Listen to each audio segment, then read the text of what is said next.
Hello दोस्तों, स्वागत है आप सभी के आपके अपने चैनल पवन स्मार्ट स्टडी पर। तो आज की इस वीडियो में लेकर आए हैं दोस्तों मंथली टेस्ट, यानी कि दोस्तों जो सोशल साइंस का होने वाला है 5 मई का दोस्तों क्लास 10th का, उसको लेकर आ गया हूँ। चलिए तो बिना किसी देर किए हुए आज की इस वीडियो को स्टार्ट करते हैं। उससे पहले दोस्तों अगर आपको वीडियो पसंद लगेगी तो वीडियो को लाइक कर दीजिएगा एंड चैनल पर नए होंगे चैनल को भी सब्सक्राइब कर दीजिएगा दोस्तों। और अभी तक टेलीग्राम चैनल पर नहीं जुड़े हैं तो जुड़ जाइए दोस्तों, ठीक है। चलिए शुरू करते हैं बिना किसी देर किए हुए आज की इस वीडियो को। का पहला क्वेश्चन है दोस्तों, निम्न में से कौन से जैव संसाधन नहीं है? ए में मनुष्य, बी में पशु, सी में वनस्पति जात, डी में चट्टाने। तो इसका आंसर हो जाएगा ऑप्शन नंबर डी दोस्तों, चट्टाने। ठीक है, जैव संसाधन नहीं है। ठीक है दोस्तों, एक तरह से मानिए कि जिसमें जीव रहेगा वो जैव संसाधन होगा और जिसमें जीव नहीं रहेगा दोस्तों अजैव संसाधन। ठीक है, सेकेंड क्वेश्चन देख लीजिए क्या है, इनमें से कौन नवीकरणीय योग्य संसाधन है? ठीक है, नवीकरणीय योग्य संसाधन है तो सौर ऊर्जा दोस्तों जो है ना, ये नवीकरणीय योग्य संसाधन है दोस्तों। ठीक है, याद रखिएगा। थर्ड नंबर देख लीजिए, सारा का सारा मोस्ट इंपॉर्टेंट क्वेश्चन है दोस्तों, जियोग्राफी से ही जो है आपका मंथली टेस्ट में आपका क्वेश्चन आने वाला है। थर्ड नंबर देख लीजिए, काली मृदा को किस नाम से जाना जाता है? तो रेगर मृदा दोस्तों। कौन? और इस बार दोस्तों आपका 20 मार्क्स का ही क्वेश्चन रहेगा। जो पिछले बार जो आपका वीकली टेस्ट हो रहा था 40 मार्क्स का, लेकिन इस बार दोस्तों मंथली टेस्ट आपका 20 मार्क्स का ही होगा। ठीक है, 4 नंबर देख लीजिए दोस्तों क्या है, नई जलोढ़ मृदा को क्या कहते हैं, कहा जाता है? तो खादर कहा जाता है, बांगर, लाल मृदा, पीली मृदा, तो खादर कहा जाता है दोस्तों। ठीक है, नई जलोढ़ मृदा को क्या कहा जाता है? खादर।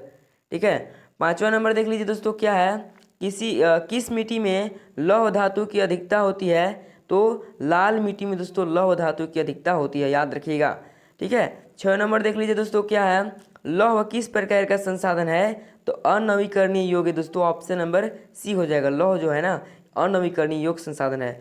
7 नंबर देख लीजिए दोस्तों क्या है, बांगर और खादर किस प्रकार की मिट्टी है? तो जलोढ़ मिट्टी है दोस्तों, ऑप्शन नंबर ए हो जाएगा। बांगर और खादर जो है जलोढ़ मिट्टी है, याद रखिएगा। 8 नंबर देख लीजिए दोस्तों, किस प्रकार की मृदा में कंकड़ की मात्रा अधिक होती है? तो बांगर में दोस्तों, किसमें? बांगर में, ऑप्शन नंबर बी हो जाएगा। और हाँ दोस्तों, इस वीडियो को आप लोग शेयर कर दीजिए और चैनल को सब्सक्राइब कर लीजिए, क्योंकि जो है ना आपको इस चैनल के माध्यम से मंथली टेस्ट का डेली आपको इंपॉर्टेंट क्वेश्चन देखने को मिलेगा। ठीक है, अगला क्वेश्चन देख लीजिए 9 नंबर दोस्तों क्या है, भारत के कुल क्षेत्रफल के कितने प्रतिशत क्षेत्र पर पठारी भाग है? तो 27% के दोस्तों, 27%, ऑप्शन नंबर बी हो जाएगा। नंबर देख लीजिए क्या है दोस्तों, समाप्यता के आधार पर संसाधन कितने प्रकार के हैं दोस्तों? तो 2 प्रकार के हैं। क्या दोस्तों? 2 प्रकार के। कौन कौन? तो नवीकरणीय और अनवीकरणीय, याद रखिएगा। ठीक है दोस्तों, 11 नंबर देख लीजिए क्या है, प्रथम अंतर्राष्ट्रीय पृथ्वी सम्मेलन का आयोजन किस वर्ष किया गया था? तो 1992 में दोस्तों। कब दोस्तों? 1992 में, याद रखिएगा, ऑप्शन नंबर ए। ठीक है दोस्तों, 12 नंबर देख लीजिए क्या है दोस्तों, जिस भूमि पर खेती की जाती है उसे क्या कहते हैं दोस्तों? जिस भूमि पर खेती की जाती है उसे क्या कहते हैं? तो कृषि योग्य भूमि दोस्तों, ऑप्शन नंबर ए हो जाएगा। ठीक है दोस्तों, तो ये था दोस्तों 12 मोस्ट MCQ क्वेश्चन। अब देखेंगे हम लोग मोस्ट सब्जेक्टिव क्वेश्चन दोस्तों। ठीक है, देख लीजिए 30 नंबर क्या है, अति लघु उत्तरीय प्रश्न है कि मानव निर्मित संसाधन के 5 उदाहरण दे। इस तरह के क्वेश्चन दे सकता है। तो आपको क्या देना है दोस्तों, आपको पहले लिख देना है कि मानव निर्मित संसाधन के 5 उदाहरण निम्नलिखित है। फिर दीजिएगा 1 नंबर में उद्योग, 2 नंबर में मशीन, 3 नंबर में मकान, फिर बांध परिवहन के साधन। ठीक है दोस्तों, ये 5 हो गया, तो ये आप लोग दे दीजिएगा। ठीक है, 14 नंबर देख लीजिए, जलोढ़ मृदा। हाँ, जलोढ़ मृदा किसे कहा जाता है? तो उत्तर देख लीजिए, नदियों द्वारा लाई गई मृदा को जलोढ़ मृदा कहा जाता है। नदियों द्वारा लाई गई जो मृदा है उसी को जलोढ़ मृदा कहा जाता है दोस्तों। ठीक है, 15 नंबर देख लीजिए दोस्तों, लेटेराइट मृदा किस फसल के लिए अधिक उपयुक्त है? तो लेटेराइट मृदा जो है काजू की फसल के लिए अधिक उपयुक्त है दोस्तों। 16 देख लीजिए, आयु के आधार पर जलोढ़ मृदा कितने प्रकार की होती है? तो 2 प्रकार की होती है दोस्तों, खादर और बांगर, याद रखिएगा। क्या दोस्तों? आयु के आधार पर जो है जलोढ़ मृदा 2 प्रकार की होती है, खादर और बांगर। ठीक है, आगे देख लीजिए 17 नंबर क्या है, काली मृदा किस फसल की खेती के लिए उपयुक्त मानी जाती है? तो काली मृदा जो है कपास की खेती के लिए उपयुक्त मानी जाती है। ठीक है दोस्तों, ऐसे भी आपको पता होगा। 18 नंबर देख लीजिए क्या है, राष्ट्रीय वन नीति 1952 के द्वारा निर्धारित कितने प्रतिशत भौगोलिक क्षेत्र पर वन होना आवश्यक है? तो देख लीजिए उत्तर क्या है, राष्ट्रीय वन नीति अनुसार 33% भौगोलिक क्षेत्र पर वन होना आवश्यक है। ठीक है दोस्तों, ये था अति लघु उत्तरीय प्रश्न। अब देखिए दोस्तों लघु उत्तरीय प्रश्न क्या है, सारा का सारा मोस्ट इम्पोर्टेंट क्वेश्चन है दोस्तों। ठीक है, इससे अलग नहीं आने वाला है। देख लीजिए दोस्तों, सतत पोषणीय विकास से आप क्या समझते हैं।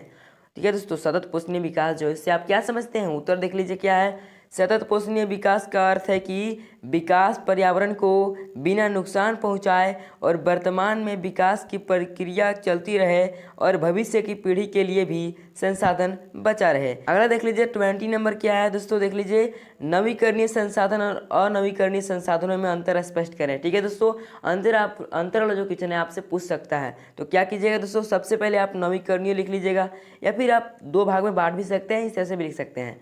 ठीक है, तो नवीकरणीय संसाधन लिखने के बाद दोस्तों आप 2-3 बात लिख दीजिए नवीकरणीय के बारे में। देखिए क्या देखिए दोस्तों क्या लिखा गया है। फर्स्ट नंबर में है इस संसाधन का प्रयोग बार बार किया जा सकता है। सेकंड है इस संसाधन का पुनर्निर्माण प्रकृति के द्वारा पुनः किया जाता है। ठीक है दोस्तों, थर्ड नंबर देख लीजिए क्या है, नवीकरणीय संसाधनों के उदाहरण जल, पेड़ पौधे, जीव जंतु, पवन ऊर्जा, सौर ऊर्जा।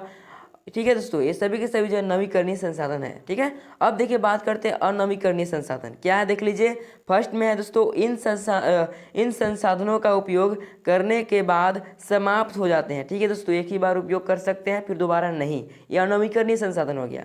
ठीक है, अब देखिए सेकंड क्या है अंतर, इस संसाधनों का पुनर्निर्माण नहीं हो पाता है। और थर्ड में है अनवीकरणीय संसाधनों के उदाहरण खनिज संसाधन, कोयला, लौह अयस्क इत्यादि, इस सभी के सभी जो है अनवीकरणीय संसाधन के अंतर्गत आता है। या फिर दोस्तों आप इस तरह से भी लिख सकते हैं, एक तरफ लिख लीजिए नवीकरणीय, एक तरफ लिख लीजिए अनवीकरणीय, और जो नवीकरणीय बताए हैं उसको एक इस तरह लिखिए, और जो अनवीकरणीय बताए हैं उसको इस तरफ लिखिए। ठीक है, ऐसे भी आप लिखिएगा तो ठीक रहेगा। ठीक है, अब देखिए दोस्तों 21 नंबर क्या है, देख लीजिए जैव संसाधन किसे कहते हैं। तो आपको बताया है दोस्तों कि ऐसे संसाधन जिनमें जीवन व्याप्त है, मतलब जीव है।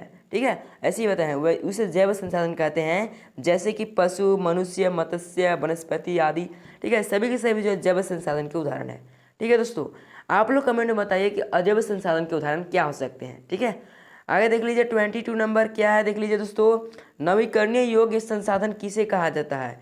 ठीक है, तो देख लीजिए दोस्तों क्या है, उत्तर है दोस्तों ऐसे संसाधन जिन्हें भौतिक, रासायनिक, यांत्रिक प्रक्रियाओं द्वारा पुनः प्राप्त किया जा सकता है, नवीकरणीय योग्य संसाधन कहलाता है दोस्तों। इसी को हम लोग नवीकरणीय योग्य संसाधन कहते हैं, याद रखिएगा। ठीक है, आगे देख लीजिए दोस्तों 23 नंबर क्या है, संसाधनों के अंधाधुंध शोषण से कौन सी समस्या उत्पन्न हो गई है। तो उत्तर देख लीजिए दोस्तों, संसाधनों के अंधाधुंध शोषण से वैश्विक पारिस्थितिकी संकट पैदा हो गया है, जैसे भूमंडलीय तापन, ओजोन परत का क्षय, पर्यावरण प्रदूषण तथा भूमि निम्नीकरण आदि। ठीक है दोस्तों, तो यही इसका आंसर हो जाएगा। बस इतना आंसर लिख दीजिएगा, छोटा छोटा आंसर बताएंगे दोस्तों आपको। ठीक है, 24 देख लीजिए काली मृदा में कौन कौन से पोषक तत्व पाए जाते हैं। तो उत्तर देख लीजिए दोस्तों, काली मृदा में कैल्शियम कार्बोनेट हो गया, मैग्नीशियम हो गया, पोटास और चूना जैसे पोषक तत्व पाए जाते हैं। ठीक है, यही आंसर है दोस्तों। ठीक है, इतना लिख दीजिएगा।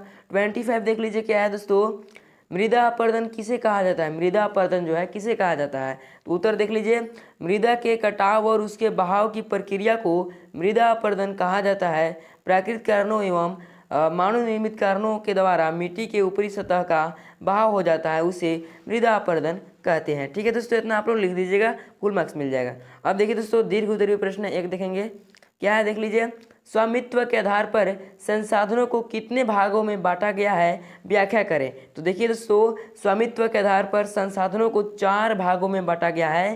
पहला है व्यक्तिगत संसाधन, दूसरा है सामुदायिक स्वामित्व वाले संसाधन, और है राष्ट्रीय संसाधन और अंतर्राष्ट्रीय संसाधन। ठीक है दोस्तों, अब बात करेंगे दोस्तों व्यक्तिगत संसाधन जो है किसे कहते हैं। देख लीजिए, ऐसे संसाधन जो व्यक्तिगत या निजी संपत्ति होते हैं, जैसे मकान, बाग, कुआं, भूमि आदि, ये सभी के सभी व्यक्तिगत संसाधन के अंतर्गत आते हैं। ठीक है दोस्तों, अब देखिए सामुदायिक संसाधन क्या है।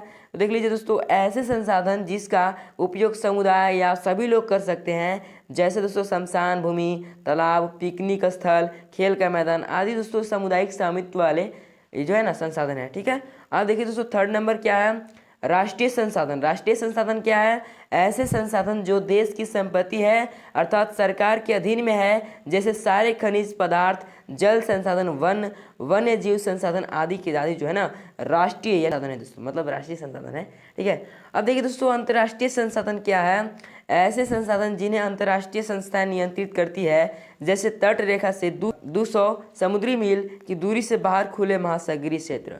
तो ये था दोस्तों आपका मोस्ट इंपोर्टेंट क्वेश्चन। जैसे कि हम लोग पिछले वीडियो में साइंस यानी कि विज्ञान का हम लोग देखे थे दोस्तों मोस्ट इंपोर्टेंट क्वेश्चन, तो अभी तक आप उस वीडियो को नहीं देखे हैं तो उस वीडियो का लिंक जो है डिस्क्रिप्शन में दिया हुआ है, आप वहाँ से देख सकते हैं दोस्तों। और हाँ दोस्तों, आप लोगों का जो है एक और एग्जाम है हिंदी का, उसका भी मोस्ट इंपोर्टेंट का चढ़ेगा, तो इंतजार करेंगे दोस्तों। ठीक है, बाकी दोस्तों इस वीडियो को शेयर कर दीजिए अपने दोस्तों के पास, और हाँ वीडियो पसंद आए तो वीडियो को लाइक कर दीजिएगा, एंड चैनल पर नए होंगे चैनल को सब्सक्राइब कर दीजिएगा।